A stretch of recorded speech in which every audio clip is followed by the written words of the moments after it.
नमस्कार आपण मानकु मो चैनल को बहुत बहुत स्वागत। आज मु आपण मानक पई नेकी आसी छत्तू पोड़ा। आशा करूची रेसिपीटी आपण मानकु भल लागिवो। जदि मो चैनल रे आपण नुआ तेबे एमिति नुआ नुआ रेसिपी जानिबा पई मो चैनल टी को सब्सक्राइब करबा को आदौ भूलिबेनी। छत्तू पोड़ा बनैबा पई मु एठी छत्तू को भल भाबे धोई चिपुड़ी एमिति छोट छोट काटी नेछि। एबे एहा को गोटे बड़ मिक्सिंग बाउल को काढी नबा एवं एथिरे छोट कटा होइतिबा गोटे बड़ आलू, छोट छोट कटा होइतिबा गोटे बड़ पियाज, एटी 10-15 कोला रसुण और 5-6 कंचा लका को मो फाइनली चॉप्ड करी पके नेछि। आपण चाहिले कुटिकरी पके परिवे।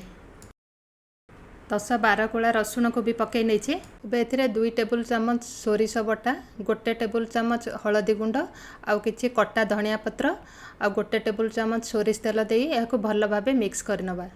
जदि आपन को राग बहुत पसंद ताले एही समय रे आपण गोटा कंचा लंका आउ लंका गुंड को मध्य ऐड कर परिवे।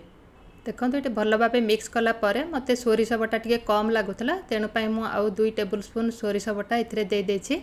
एबे एहाकु सब भल भाबे गोळाई 5 मिनिट पई रखि नबा। एबे छत्तू पोड़िया पई मु गोटे कदली पत्र को भल भाबे धोई पोछि नेइथिली।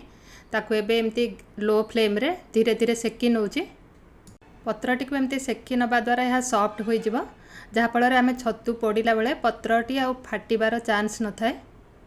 ओभन रे छत्तू को पोड़िया पई गोटे बेकिंग ट्रे उपरे एमती सेका पत्रटी को रखि नबा। एबे मसला गोळा हितवा छत्तू रे मु लूण पके नउछि। आगुरु आदौ लूण पकेबेनी नहले छत्तूरु बहुत पानी बाहरिबो।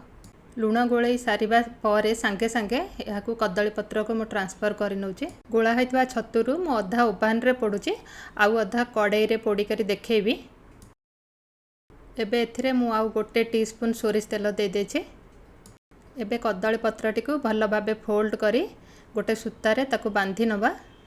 देखंतु एटी कदली पत्रटी को आगुरु आमे सेकी करी सॉफ्ट कर देथिबारु केते सुंदर भाबे फोल्ड होई जाउछि। एबे याकू सूतारे भल भाबे बांधी सारला परे ताकू मु ओभन रे 180 डिग्री रे 10 मिनिट पई प्रथमे बेक कर नउछि। 10 मिनिट बेक हैला परे मु ओभन रो याकू काढी आनिथिली। एबे देखंतु सूता को काढी पत्रटी को एमती खोली नबा।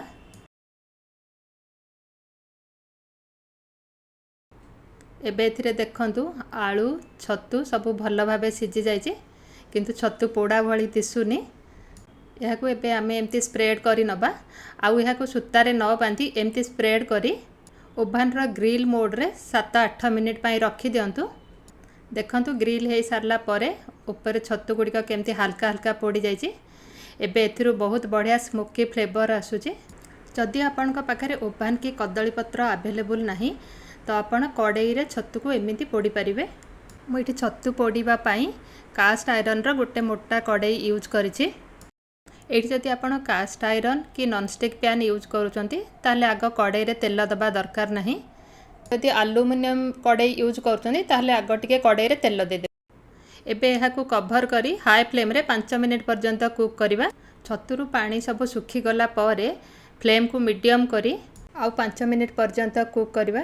छत्तू मीडियम फ्लेम रे कुक हैला बेले मझरे मझरे कवर काढी ताकू एपट सेपट करी नउथिबे।